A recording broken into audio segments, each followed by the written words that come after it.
விசித்ரா. விஜய் மேலே கொஞ்சம் அதீதமாக விமர்சனங்களை நீங்கள் வச்சுட்டீங்களோ? இல்லை சார், சரியான விமர்சனங்கள் வச்சுட்டேன் சார். மோசனை செம்ம ஆக்டருங்கன்னு சொல்லிட்டு இருந்திருப்பார், ஆனால் ஒரு விஜயோட ஃபேனாக இருந்திருப்பார். இப்போ நான் விஜய் சாரை திட்டுறதுனால அவருக்கு என்னை பிடிக்காம போயிடும். அந்த மாதிரி நான் இழந்த எத்தனையோ சகோதர சகோதரிகள் இருக்கு. உண்மையிலே ரொம்ப வருத்தமாக எடுத்துக்கிறேன். நிறைய பேர் இழந்துட்டேன். நான் கோடிக்கணக்கான என்னுடைய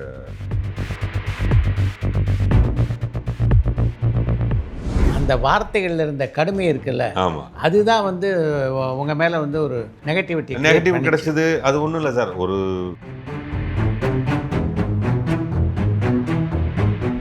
எப்படி இருக்குது இன்றைய திரையுலகமும் இன்றைய சினிமாக்கள்? களம் மாறிக்கிட்டே இருக்கு சார். அம்மா ஆளுங்க தானே நம்மள இவ்ளோ தூரம் சப்போர்ட் பண்ணி கூட்டிட்டு வந்தாங்க. அவங்களுக்கு தெரியாதா அவங்களோட பெஸ்ட் ஹாலிடேஸ் நம்ம கூட தான்னு? GT Holidays, South India's #1 travel brand.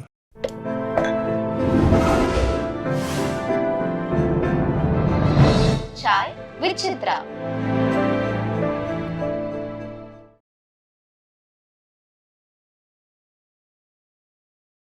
நான் என் பார்வையில் நான் ரொம்ப கிளியராக இருக்கேன். இப்போ சொல்லுவாங்க, அதான் விஜய் சார் வந்துட்டாரு, மாறினா காசாக மாறுமே, இல்லை பேராக மாறுமே, அமைச்சராகுமே, எம்எல்ஏ ஆகுமே. அதுக்கு வரலையே. அவர் என்ன சுமந்துட்டு வராருன்னு தானே நான் பார்க்குறேன். அவர் நான் நினச்ச கொள்கைகளை சுமக்கலையே, அதனால் அவர் பின்னாடி என்னால் போக முடியும். ஸோ இப்போ இதே நான் வந்து திமுகவில் இருக்கேன், அது பெரிய கொள்கையோட ஒரு கட்சி இருக்குது. அந்த கட்சி நான் சொல்ல கொள்கைங்கிற மூட்டையை தூக்கி போட்டு வேறு மூட்டை தூக்குனா நான் வெளியே போயிடுவேன். ஐ ஹாவ் தட் குவாலிட்டி. நான் அந்த கிளாரிட்டியோடு தான் நான் பயணிக்கிறேன். அதனால எனக்கு என்னுடைய தலைவர் மு க ஸ்டாலின் அவர்களை ரொம்ப பிடிக்கும், என்னுடைய தலைவர் உதயநிதி ஸ்டாலினை பிடிக்கும், அண்ணன் KN நேருவை பிடிக்கும், அன்பில் மகேஷ் பொய்யாமலை பிடிக்கும், ராஜா அவர்களை பிடிக்கும், ஏவா வேலு அவர்களை பிடிக்கும், சேகர் பாபு அவர்கள் பிடிக்கும். ஏன்னா எல்லாருமே ஒரு மூட்டையை சுமப்பவர்கள். நாங்களாம் ஒரு செக்டார்னு ஐ ஃபெல்ட். ஒருவேளை அவங்க மாறினாங்கன்னா I am not. So I have that quality. அந்த கிளாரிட்டி எனக்கு இருக்கிறதா நான் நம்புகிறேன். ஸோ இது என்னோட அரசியல் பார்வை இவ்வளவு தான். அதனால தான் என்னால் திமுகவையும் எடுத்து பேச முடியுது. அங்கே தமிழ்நாடு உடனே எடுத்து பேசிடுவேன் நான். அதை நான் ரொம்ப பெரிய சுதந்திரமாக நினைக்கிறேன் சார். ஏன்னா திமுகவில் மட்டும்தான் அது இருக்குது. மற்ற கட்சியில் எடுத்து பேச முடியாது சார். நான் திமுகவில் எடுத்து பேசுகிறேன் சார். அதை அவங்க அக்செப்ட் பண்ணிக்கிறாங்க. அது ரொம்ப தவறுனா அதை மாற்றுறாங்க. ஸோ நான் அந்த கட்சியில் பயணம் பண்ணிக்கிட்டு இருக்கேன். உங்களை போன்ற நடிகர்கள் ஒரு பக்கம் சினிமா, இன்னொரு பக்கம் அரசியலில் பயணிக்கிறது அப்படின்றது உங்களுடைய சினிமா வாழ்க்கைக்கு இடையூறாக இருக்கா? எவ்வளோ பெரிய இப்போ தம்பி இருக்காருன்னா, தம்பி என்னுடைய மிகப்பெரிய ரசிகனாக இருந்திருப்பார். மோசனை செம்ம ஆக்டருங்கன்னு சொல்லிட்டு இருந்திருப்பார், ஆனால் ஒரு விஜயோட ஃபேனாக இருந்திருப்பார். இப்போ நான் விஜய் சாரை திட்டுறதுனால அவருக்கு என்னை பிடிக்காம போயிடும். அந்த மாதிரி நான் இழந்த எத்தனையோ சகோதர சகோதரிகள் இருக்கு. நான் உண்மையிலே ரொம்ப வருத்தமாக எடுத்துக்கிறேன். நிறைய பேர் இழந்துட்டேன். நான் கோடிக்கணக்கான என்னுடைய அரசியல் பற்று காரணமாக நான் இழந்திருக்கேன். கடந்த 5 வருடத்தில் நான் வீட்டு வாடகை மட்டும்தான் கொடுக்க முடிந்த ஒரு சம்பாத்தியத்துக்கு ஒரு தகப்பனாக இருந்திருக்கேன். என் வீட்டுக்கு வெறும் வீட்டு வாடகை மட்டும் கொடுக்க முடிந்த ஒரு தகப்பனாக இருந்திருக்கிறேன். ஸோ நான் 5 வருஷங்கிறது என்னுடைய இளமையினுள்ள 45 to 50, நான் இப்போ 50, 45 to 50 உழைக்க வேண்டிய சமயம், சொத்து சேர்க்க வேண்டிய சமயம். நான் அரசியல்னு சொல்லி சினிமாவை சுத்தமாக இழந்துட்டேன் கடந்த 5 வருடத்தில். நான் சொல்லுறேன் சார், என் சம்பாத்தியம் என் பிள்ளைகளுக்கு ஸ்கூல் ஃபீஸ் கட்டுறதுக்கும் என் வீட்டு வாடகைக்கும் தான் சரியா இருக்குது. இவ்வளோக்கும் எனக்கு ஓன் ஹவுஸ் கூட கிடையாது. இப்போ என்னை பற்றி விமர்சனம் எழுதுறவங்க திமுக பீரியடில் அப்படி சம்பாதிச்சிட்டான் இப்படி சம்பாதிச்சிட்டான்னு எழுதுவாங்க. என் அக்கௌண்ட் இது வரைக்கும் 2 லட்சத்தை தாண்டினதே கிடையாது. அதான் என்னோட ஹையஸ்ட் வருமானம்.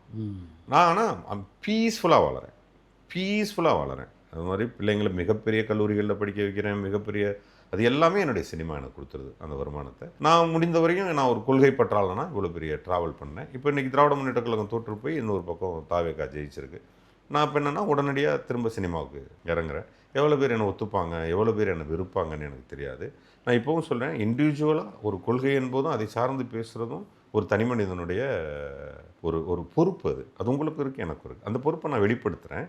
நான் உண்மையாக நீங்கள் என்னை எப்படி தெரியுமா நேசிக்கணும், வருமானத்தை யோசிக்காமல் அவன் தன் வாழ்நாள் உள்ள முக்கியமான நாட்களை இழந்து ஒருத்தன் பேசுகிறான்னா அவனுக்கிட்ட ஒரு குறைந்தபட்சம் ஜென்யூனிட்டி இருக்குதுன்னு நம்மளை பார்க்கணும். அப்படி பார்க்குறவங்களும் இருக்கிறாங்க. சில பேர் வந்து அதை கோபமாக பார்க்குறவங்களும் இருக்கிறாங்க. சரி, இன்னமும் அரசியலாக என்னை பிரித்து பார்க்குறவங்களும் இருக்கிறாங்க.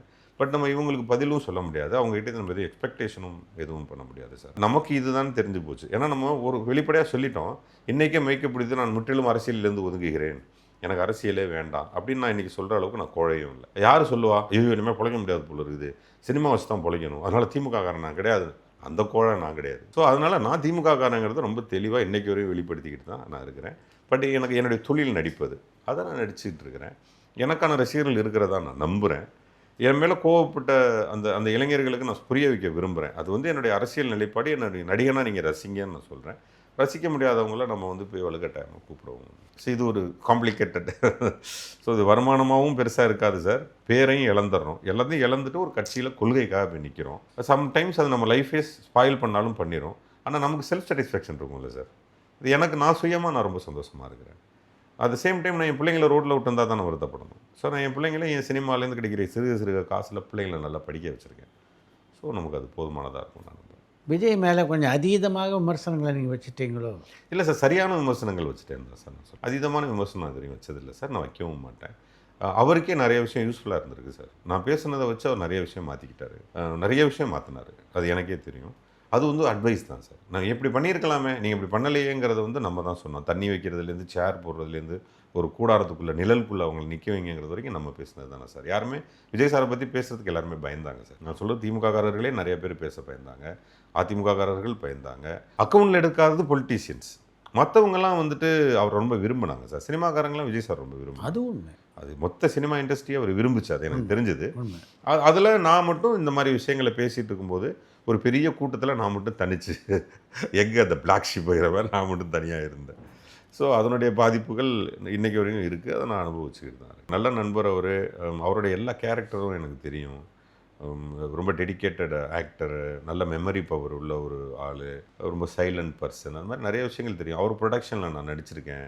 அண்ணன் நம்ம சேர்ந்து நடிப்போன்னு என்கிட்ட பல தடவை சொல்லியிருக்காரு. இதுக்கு நடுவில் அவர் அரசியலுக்கு ஒரு முறை வரணும்னு சொன்னப்போ நான் அவருடைய சகோதரர்கிட்ட சொன்னேன், நான் அண்ணனை மீட் பண்ணணும் அப்படின்னு கேட்டேன். அது வேணும், எப்போ வேணால் அதை நம்ம ப்ரூவ் பண்ணலாம். அவர் ஏன்னு கேட்டார். இல்லை அண்ணன் அரசியலுக்கு வர்றதுன்னா கொஞ்சம் முன்னாடியே கொள்கை ரீதியாக கொஞ்சம் அண்ணன்ட்ட பேசணும்னு நான் சொன்னேன். பட் அந்த மீட்டிங்லாம் நடக்கலை. அதற்கு பிறகு அவங்க கட்சியிலேருந்தே ஒரு மிகச்சிறந்த நண்பர் என்னை கூப்பிட்டு விட்டார். நான் என்ன காரணம்னு தெரியாமல் போனேன். தலைவர் கேட்க சொன்னார்னு கூட சொல்லலை. இதில் இந்த பார்ட்டியில் நீங்கள் ஜாயின் பண்ணணும், தலைவர் விருப்பப்படுறாருங்கிற மாதிரி சொன்னார். நான் சொன்னேன், இல்லை நான் ஆல்ரெடி ஒரு பார்ட்டியில் இருக்கிறேனே அப்படின்னு சொன்னேன். இல்லைண்ணே வாங்கினே, நல்ல ஃப்யூச்சர் இருக்குது அப்படின்னாரு. நான் ஒரு கொள்கைக்குள்ளே போய் மாட்டிக்கிட்டேன். அதுதான் எனக்கு பொருத்தமாக இருக்கும். என்னால் திடீர்னு நான் இப்போ ஒரு எல் சைஸ் சட்டை எனக்கு பொருத்தமாக இருக்குது, வாங்கினே பெரிய சட்டையாக இருக்குன்னு எக்ஸல் போட்டால் பார்க்க கோமாளி மாதிரி இருக்கும், நான் வரல அப்படின்னு சொல்லிட்டேன். விஜய் இந்த அளவு வெற்றி பெற மாட்டார் அப்படின்னு மிகவும் கடுமையாக நீங்கள் பல கூட்டங்களில் விமர்சிச்சிருக்கீங்க. நான் நம்பினேன் சார். நானே சொல்லியிருப்பேன் அதே பேட்டியில், 20 விழுக்காடுக்கு மேலே வாக்கு வாங்குவார் அப்படின்னு. அப்போ அது எனக்கு எப்படி, ஏன் கால்குலேஷன் என்னவாக இருந்துச்சுன்னா சார், 37, 30, 25. ஸோ ஒரு மிகப்பெரிய சக்தியாக இருப்பார். ஆனால் 3வது இடத்துல இருப்பார், நிறைய இடங்களில் 2வது இடத்துல இருப்பார். இதுதான் நான் நம்பினேன். ஈவன் பெரம்பூர் அண்டு திருச்சி கூட வரமாட்டார், எழுதி வச்சுங்க, மார்க் வேடுன்னு நான் தான் சொன்னேன். என்ன மாதிரி நிறைய பேர் சொன்னாங்க. என்னோட மிகப்பெரிய அனுபவம் வாய்ந்த அண்ணன் பாண்டே அவர்கள் சொன்னாங்க. என்னோட அனுபவம் வாய்ந்த பெரிய பெரிய அரசியல்வாதிகள்லாம் சொன்னாங்க. ஐஎஸ் ஒரு அரசு ஆண்டுகிட்டு இருக்குது, ஒரு பெரிய ஒரு முதலமைச்சர், இந்தியாவே திரும்பி பார்க்கக்கூடிய நல்லாட்சி கொடுத்துட்டு இருக்கிற ஒரு முதல்வர்கிட்டே ஐஎஸ் என்ன சொன்னாங்க, அவர் 2 சீட்டு தான் வருவார். ஸோ இதை பொய்யாக்குனது மக்கள் தான் சார். அதுக்கு நான் ஒரு வார்த்தை சொல்லுவேன் சார். அது வந்து இது கிளவராக நடந்துச்சா இல்லை விஜய் சார் ரொம்ப கேஷுவலாக சொன்னாரான்னு தெரியல. விஜய் சார் ஒரு இன்டர்வியூவில் சொல்லியிருப்பார், அவருக்கான 1 கோடி ஓட்டு இருந்துச்சு சார். நான் வந்து அந்த இன்டர்வியூவில் நீங்கள் பார்த்தீங்கன்னா 1 கோடிக்கு மேலே வாக்கு வாங்குவார்னு சொல்லியிருப்பேன். ஆனால் விஜய் சாருடைய கால்குலேஷன் 1.25. விஜய் சாரும் வந்து ஒரு 40 சீட்டு வருவோம்னு தான் நம்பினார். இந்த அரசியல் நோக்கம் எல்லாமே நமக்கு தெரியும் சார். ஆனால் ஒரு எதிர்க்கட்சியாக அவர் ஜெயிப்பார்னு நம்ம சொல்ல மாட்டோம், தோப்பாருன்னு தான் சொல்லுவோம். அது வந்து அது அரசியலில் நம்ம அப்படி தான் இருப்போம். ஒருத்தன் ஜெயிப்பார் நம்ம எப்படி சொல்லுவோம், ஜெயிப்பார்னு சொல்ல வேணாம், அந்த வார்த்தைகளில் இருந்த கடுமை இருக்குல்ல, ஆமாம், அதுதான் வந்து உங்கள் மேலே வந்து ஒரு நெகட்டிவ் கிடைச்சது. அது ஒன்றும் இல்லை சார். அவரை பொறுத்த வரைக்கும் என் கணக்கு சார், ஆர்டி சேகர் வந்து அந்த தொகுதியில், பெரம்பூர் தொகுதியில் செல்லப்பிள்ளை சார், அவரை நான் அடிக்கவே முடியாது அப்படிங்கிறது என்னுடைய கணிப்பு சார். இங்கே வந்து இவர் இனிகோ வந்து அங்கே இவங்க அதிகம், கிறிஸ்தவர்கள் அதிகம், முஸ்லீம்ஸ் அதிகம். அவர் ஏற்கனவே பெரும்பான்மையான வாக்கில் ஜெயிச்சிருக்கிறார். 2வது அவர் எல்லா விதமான அந்த கிறிஸ்தவ சபைகள்லையும் தலைவராக இருக்கிறார். அவரை மீறியாகி போய் கிறிஸ்தவர்கள்லாம் ஓட்டு போட போகிறாங்க. இதெல்லாம் வந்து நம்மளுடைய வெளிமனிதனாக இருக்கக்கூடிய கால்குலேஷன் சார். இது வந்து விஜய் மேலே இருக்கக்கூடிய வெறுப்பு இல்லை சார். விஜய் சார் மேலே நம்ம வச்ச கணிப்பு தான். வெறுப்பு இஸ் டிஃப்ரெண்ட், கணிப்பு இஸ். எனக்கு அவர் மேலே எப்போவுமே வெறுப்பு வர போகிறதில்ல. ஏன்னா வெறுப்பு ஓரளவுக்கு அவரும் நானும் நடந்துக்கிட்டதில்லை. அவர் எனக்கிட்ட நடந்துக்கிட்டதில்லை, நான் அவர்கிட்ட நடந்துக்கிட்டதில்லை. இப்போ நான் பிருத்திவிராஜ் கதை சொன்ன மாதிரி எனக்கு விஜய் சார் பண்ணியிருந்தாருன்னா அது வெறுப்பு லிஸ்ட்டில் வைக்கலாம். எனக்கு அவர் ரொம்ப பிடிக்குமே, கோட்டு 3 தடவை பார்த்துட்டு வரமே, அவ்வளோ பெரிய பொலிட்டிக்ஸ் வராருன்னு கோவமாக பேசிட்டு ஃபஸ்ட்டு ஷோ காலையிலே விசில் அடித்து நானும் என் பொண்டாட்டி உட்காந்து படம் பார்த்தோம். ஸோ அது கம்ப்ளீட்டாக வேறு. அதான் நான் சொல்கிறேனே, எக்ஸல் சட்டை போடலையே தவிர அதுவும் ஒரு சட்டை தான், வேணால் எப்போ வேணால் எடுத்து போட்டுக்கலாம். பட் எனக்கு எள்ளு ஃபிட்டாக இருக்குன்னு நான் போட்டிருக்கேன். That's the difference. அப்போ என் கால்குலேஷன் அதுவாக தான் இருந்துச்சு. என் கூட நிறைய அரசியலில் பெரிய பழம்பெரும் மூத்த அரசியல் தலைவர்கள்லாம் நம்ம நட்பில் இருக்கோம். அவங்க யாருமே அவர் 2 சீட்டு 3 சீட்டுக்கு மேலே தாண்டுவார்னு சொல்லவே இல்லை. இது ஒரு பெரிய மிராக்கிள் சார் மக்கள் போட்டது. அவங்க குழந்தைகளை வச்சு ஓட்டு போட சொன்னார்ல சார், பெரிய லெவலில் ஒர்க் அவுட் ஆகிருந்தது. அது வந்து நம்ம தப்பாக சரியானலாம் இப்போ பேச முடியாது சார். அரசியலில் ஒரு நாகரிகம் இருக்குது. அந்த நாகரிகத்தினுடைய பிரகாரம் குழந்தைகள்கிட்ட ஓட்டு கேட்கக்கூடாது, ஏன்னா 18 வயசுக்கு மேலே. பட் அவர் கேட்டார். பட் என்னுடைய கால்குலேஷன் பொறுத்த வரைக்கும் அன்றைக்கி டிவி பார்க்க போகும்போது யூ பிலீவ் ஆர் நாட், எனக்கு அது ட்ரீம் மாதிரியே இருந்தது. அப்படியே உட்காந்தேன். இப்போ என்னென்னா ஊரா என்னை கேட்குறது இல்லை, என் பொண்டாட்டி தலையில் தட்டி அறிவு இல்லை உங்களுக்கு, என்ன சொன்னீங்க அப்படின்ட்டு போகிறான். கட் பண்ண என் பையன், டேடி உங்களுக்கு சுத்தமாக அரசியல் நாலேஜ் இல்லை டேடின்ட்டு அவன் போயிட்டான். என் பொண்ணு அக்கா விஜய் ஃபேனு, நான் தான் சொன்னேன்ல டேடி, எனக்கு 18 இயர்ஸ் இருந்தால் நானும் போட்டிருப்பேன்னு சொல்லனா இல்லையா டேடி அப்படின்னா. அப்படியே உட்காந்துருந்தேன். சப்பா இவைகளே இந்த ஏறுறாங்கலாம், இந்த மொத்த தமிழ்நாடும் என்ன ஏறுமோ வச்சு செய்யும் செஞ்சுட்டாங்க சார் நம்மளை. இது நமக்கு வந்து உண்மையிலே ஒரு கட்சியின் மேலே நம்ம வச்சுருக்க பற்றுக்கு கிடைத்த பரிசு. அதனால் நம்ம அதை முழுமையாக ஏற்றுக்கணும். இப்போ வந்து முதல்வராக நம்ம தூரத்துலேருந்து பார்க்குறோம், அவர் வந்து ஒரு கோட் சூட் போட்டுக்கிட்டு ஒரு முதல்வராக என்னுடைய சக இண்டஸ்ட்ரியில் ஒருத்தர் இருக்கிறாங்கிறது பார்க்க சந்தோஷமாக தான் இருக்குது. பட் அவங்களுடைய நடவடிக்கைகளை எதிர்த்து பேசுகிறதுக்கு நாளைக்கு முதல் ஆளாக ஒருத்தன் களம் குதிப்பான்னா அது போசம் கேட்டால் தான் இருக்கும். அங்கே நான் பின்வாங்க மாட்டேன். தவறு செய்தால் முதல் ஆளாக நான் தான் குதிப்பேன் அப்படின்னு சொல்லி. அதனால் ஆனால் இப்போ அவர் பண்ணுறதெல்லாம் நம்ம பார்த்து ரசிச்சுக்கிட்டு தானே இருக்கிறோம். ஒயின் ஷாப் முன்னாருனே ரொம்ப சந்தோஷமாக இருந்தது. அடுத்து சட்டம் ஒழுங்கு ஓகே, ரொம்ப ஹாப்பியாக இருந்தது. இந்த மாதிரியான ஹாப்பியான மூமெண்ட்ஸ் இப்போ ஒன்றுமே இல்லை சார். நம்ம வீட்டுக்கு பக்கத்து வீட்டுக்காரரை நமக்கு சுத்தமாக பிடிக்கல. ஏன் பிடிக்கலைன்னா அதுக்கு நிறையா காரணங்கள் இருக்கும். கொஞ்ச நாள் கழித்து ஏன் பிடிக்கும்னா அந்த காரணங்கள் தவிர்க்கப்பட்டிருக்கணும். அவ்வளோதான் சார். நமக்கு பிடிக்கிறதும் பிடிக்காமல் போகிறதுக்குமான இடைவெளி இவ்வளவு தான். நான் சொல்கிறது எனக்கு இல்லை, ஒட்டுமொத்த மக்களும். திமுக காரணம் அதிமுக காரணம் அவனுடைய நீடை ஒருத்தன் கொடுத்தானா அது எவனாக இருந்தாலும் அவன் தான் சார் தலைவன். அது யாராக வேணா இருக்கட்டும். மக்களுக்கு தேவை என்ன அதுவும் ஒருத்தன் கொடுக்கணும். அதை சுத்தமாக செய்யணும்னு நம்ம ஆசைப்பட்றோம். அது ஒன்று யார் கொடுத்தாலும் ஒரு தலைவனாக இந்த அண்டம் ஏற்றுக்கும். அது விஜய் சாராக இருக்கலாம், யாராக வேணா இருக்கலாம். ஃப்யூச்சரில் தப்பு பண்ணால் எதிர்த்து ஒரு போராட்டம் நடக்கும்னா அது அப்போ நான் சொல்கிறேன், அப்போ போஸ் வெங்கட்டா நம்ம போய் முதல்ல நிற்போம். அவ்வளோதானே தவிர சும்மா வாலண்டியாக போய் சும்மா குப்பை மாதிரி குதிச்சுக்கிட்டு அது இல்லை நம்ம. ஏன்னா நம்ம தான் திரும்ப திரும்ப பேசுகிறோமே, நீ நாலேஜபிளாக இருந்தால் என்ன செய்வோமோ அதை நம்ம செய்வோம். முட்டாள்தனமான வேலைகள் நம்ம செய்ய மாட்டோம். ஒரு நடிகராகவும் ஒரு இயக்குனராகவும் சினிமாவை தொடர்ந்து பார்த்துட்டே இருக்கீங்க. எப்படி இருக்குது இன்றைய திரையுலகமும் இன்றைய சினிமாக்களும்? களம் மாறிக்கிட்டே இருக்குது சார். நம்ம வாழ்க்கையாக தானே சார். ஷர்ட் மாதிரி பேண்ட் மாதிரி அதோடய டிசைன்ஸ் மாறுற மாதிரி போயிட்டே இருக்குது. அப்போ எல்லாருமே சொல்லுவாங்க, திடீர்னு இந்த படம் ஜெயிச்சிருச்சு, இந்த படத்தை ட்ராவல் பண்ணலான்னு சொன்னால் அந்த படம் ஜெயிக்கும் சார். இப்போ நீங்கள் வேற ஒரு ட்ராவல் தான் எடுக்கணும். உடனே அந்த படம் மாதிரியே எடுத்து அப்புறம் அந்த சினிமாவே காலி பண்ணுவாங்க. ஒரு மஞ்சுமல் பாய்ஸ் வந்துச்சுன்னா அதை மாதிரியே படம் எடுக்கணும். அது ஒரு மஞ்சுமல் பாய்ஸ் தான். ஸோ இந்த மாதிரி தவறுகளும் சினிமாவில் அப்பப்போ நடந்துக்கிட்டே இருக்கும் சார். அதுக்குள்ளே நல்ல படங்களும் வந்துக்கிட்டே இருக்கும். இப்போ கருப்பு வந்து ஒரு போக்கிரி இந்த மாதிரி 5 கமர்ஷியல் படத்தில் வந்துச்சுன்னா அட்டர் ஃப்ளாப் படம் சார். இப்போ சினிமா மாறி போச்சுன்னு எல்லாரும் கமர்ஷியல் விட்டு வேறு தளத்துக்கு போகும்போது கருப்பு வரும்போது ஃப்ரெஷ்ஷாக ஒரு கமர்ஷியல் படமாக இருக்குது. ஸோ அந்த மாதிரி நம்ம காலத்துக்கு தகுந்த மாதிரி நம்ம படம் எடுத்தோம்னா அந்த படம் வசூல் திரைப்படமாக இருக்கும். நல்ல திரைப்படம்ங்கிறதுக்கு காலமே தேவையில்லை சார். நான் கன்னிமாடம் பண்ணும்போது நல்ல திரைப்படம் ஐ பிலீவ் இட். அந்த படம் என்ன கலெக்ஷன் பண்ணிச்சு என்னங்கிறது இல்லை. பட் அது என்றைக்கு இருந்தாலும் லைப்ரரியில் இருக்கிற ஒரு படமாக இருக்கும். காஞ்சிபுரம்னு ஒரு படம், அது லைப்ரரியில் இருக்கக்கூடிய ஒரு படமாக இருக்கும். சினிமா 2 ஆங்கிள் இருக்குது. நிறைய பணம் சம்பாதிக்கிற படம், அந்த படத்தை நம்ம வந்து ஒரு பொக்கிஷமாக வச்சுக்கிற படம். ஸோ அந்த வகையில் சினிமாவில் எப்போவுமே அது ரெண்டுமே ஆஸ்லேட்டடாக வந்துக்கிட்டே தான் சார் இருக்கும். அது நிற்கவே நிற்காது. ஏன்னா சமகாலங்களுக்கு தகுந்த மாதிரி அது மாறிக்கிட்டு இருக்கும். சினிமா வந்து நிச்சயமாக நம்ம சொல்கிற மாதிரி நல்லா இருக்கா நல்லா இல்லையா சொல்லவே முடியாது சார். ஏன்னா சினிமா எல்லா நாளும் நல்லா இருந்ததும் இல்லை, சினிமா எல்லா நாளும் நல்லாமல் போனதும் இல்லை. ஒரு காதல் கொண்டேன் வந்து சினிமாவே மாற்றுச்சு, ஒரு சேது வந்து சினிமாவே மாற்றுச்சு. ஒரு காலகட்டத்தில் ஒன்று இதை மாற்றிக்கிட்டே இருக்கும் சார். இப்போ நல்ல படம் வரும்னு நம்ம வெயிட் பண்ணலாம், காத்திருக்கலாம் சார்.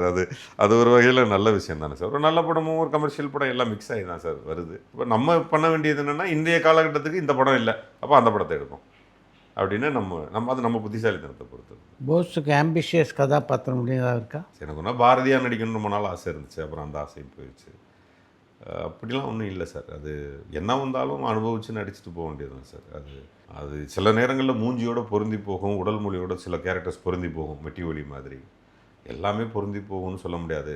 சில பேருக்கு மெட்டி ஒலியே பிடிக்காதவங்க கூட இருப்பான். ஸோ இது நீங்கள் காலத்தில் ஒரு நடிகனாக எல்லாருக்கும் பிடித்த நடிகனாக எல்லாருக்கும் பிடித்த நடிப்பெல்லாம் சிவாஜி சாரை தூக்கி வச்சு கொண்டாடினவங்களும் உண்டு, அதை ஓவர் ஆக்டிங்னு சொன்னவங்களும் உண்டு. எம்ஜிஆர் நடிக்கவே இல்லைன்னு சொன்னவங்களும் உண்டு, இங்கிலீஷ் நடிக்கிற மாதிரி நடிக்கிறான்னு சொன்னவங்களும் உண்டு. ரஜினி சாருக்கு நடிக்கவே தெரியாதான்னு சொன்னவங்க உண்டு, ஸ்டைல் மட்டும்தான் பண்ணுறான்னு சொன்னவங்க உண்டு, ஒரு மிகச்சிறந்த நடிகர்னு சொன்னவங்களையும் உண்டு. ஸோ ரசிகர்கள் வித்தியாசப்படுறாங்க. இப்போ இதில் எவங்ககிட்ட போய் நான் நல்ல நடிகர்னு ப்ரூவ் பண்ணுறது, யாருக்கிட்ட போய் நான் வந்து இல்லை அதானே சார் உண்மை. நான் யாருக்கும் ப்ரூவ் பண்ண வேண்டிய அவசியம் இல்லை தானே சார். என்னோடய ஜாப்பை நான் சரியாக பண்ணனா இல்லையாங்கிறது தான். அதில் எனக்கு திருப்தி வருமானு கேட்டால் வராது. திருப்தி வந்துட்டால் நான் திமிரு பிடிச்சவனாக மாறிடுறேன், இல்லைன்னா நான் அந்த வேலையத்தோடு முடிச்சுக்க போகிறேன்னு அர்த்தம். ஸோ நம்ம தொடரணும்னு ஆசைப்பட்டோம்னா அதில் ஏன் திருப்தி அடையணும், மேலே மேலே வேறு ஏதாவது கிடைச்சதுன்னா ட்ரை பண்ணி வெளியே கீப் ஆன் கோயிங் சார். ரொம்ப நன்றி. Thank you sir. உங்கள் அனுபவத்தெல்லாம் நம்ம ரசிகர்களோட பகிர்ந்து கொண்டது. Thank you sir. தேங்க்யூ. பரபரப்பான சினிமா செய்திகள், நட்சத்திரங்களின் பேட்டிகள், சினிமா வரலாறு ஆகியவற்றை பார்க்கவும் படிக்கவும் உங்களுக்கான இணையதளம் touringtalkies.co.